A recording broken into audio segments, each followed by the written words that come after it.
government versus Karnataka governor. The face-off is exploding. Karnataka cabinet, we are being told, is likely to discuss legal recourse. After governor staged a walkout from the assembly, Karnataka government is mulling legal action against the governor. That's the latest update that we are getting for you at this point in time.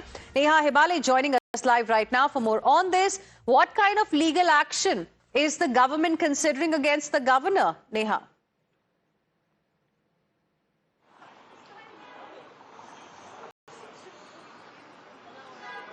Well, Hina, that's of course the question that still stands because, you know, speaking with the Chief Minister this morning, what he suggested was that the Karnataka government is going to be looking at legal recourse right now, while of course the governor did come to the assembly session and yes, he did address the assembly as well. The Congress party has been alleging that this was still not constitutional as he did not read out the entire address that was ready for him by the cabinet. He's come, he's of course briefed the joint session there and he's left. And what ensued after that, in fact, was quite dramatic. We saw the governor staging a walkout from the assembly. Congress leaders, of course, who tried holding him back there. And that has, of course, now transpired into a massive political face-off over here between the opposition and the ruling party. What we also pick up is that while the BJP has been demanding the suspension of Congress leaders like B.K. Hariprasad and others who were spotted in that video trying to hold the governor back while he was leaving, they have in fact gone on to ask for their suspension. On its part, in fact, B.K. Hariprasad also says that he was attacked by leaders of the BJP to a point where his clothes were torn as well. It's been complete, of course, chaos this morning at the assembly, and even as it has been adjourned now, a cabinet meeting that was called for earlier would also now be discussing what legal course of action the government would take. Remember also, the Advocate General earlier this morning was sent to the Supreme Court in the likelihood that the governor abstained from making that address. That's when the Karnataka government would have considered moving the Supreme Court as well. Whether that still stands and how they plan to, of course, other than the statewide protests that the Congress is planning, legally how they plan to take this forward is going to be discussed in the cabinet today. All right. Thank you very much for the moment for joining us with your input on this story, Neha.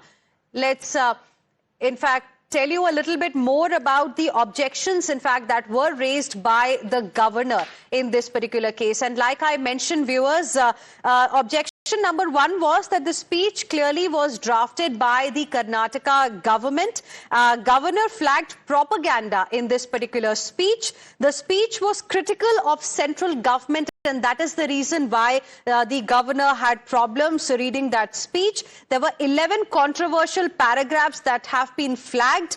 Anti-G Ramji references have also been cited, and injustice to Karnataka is another claim that was made by the state government, which the state government said was nothing, which, I beg your pardon, which the governor felt was nothing but propaganda by the state government. Now, responding immediately after the governor's walkout, Chief Minister Siddaramaiah condemned the action as a violation of the constitution, adding that the state government is examining legal action, which Neha was also telling us just now. The Chief Minister accused the governor of acting as a puppet of the central government to cover up their mistakes. Other Congress leaders in Karnataka called it a sad day for democracy. Listen in.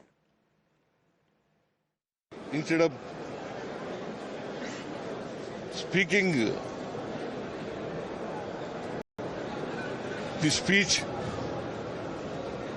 prepared by the cabinet, he spoke.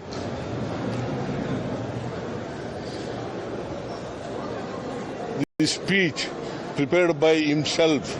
It clearly violates Article 176 and 163 of the Indian Constitution. He has not discharged his responsibilities as prescribed by the Indian Constitution. We are going to protest against the attitude of the speaker. Governor, sorry. Governor. Are you going to approach the Supreme Court constitutional bench? We are examining to approach the Supreme Court or not. We will let you know. Who is violating Article 176 and 163? All we have stated is facts in our governor's speech. We are talking about the VB Gramji. We are talking about Manrega being repealed, the Panchayat powers being repealed. We are talking about how there is the minimum wages have been cut off, and what the Chief Minister has gone and met the Prime Minister, briefed him on our issues, given him a letter. That's what we have put even in the speech. Not a single line of lie is there, not a single line of fiction is there in it. But still, the governor does not want to read it. That means, where is he getting his orders from? Has the governor's office become the BJP office?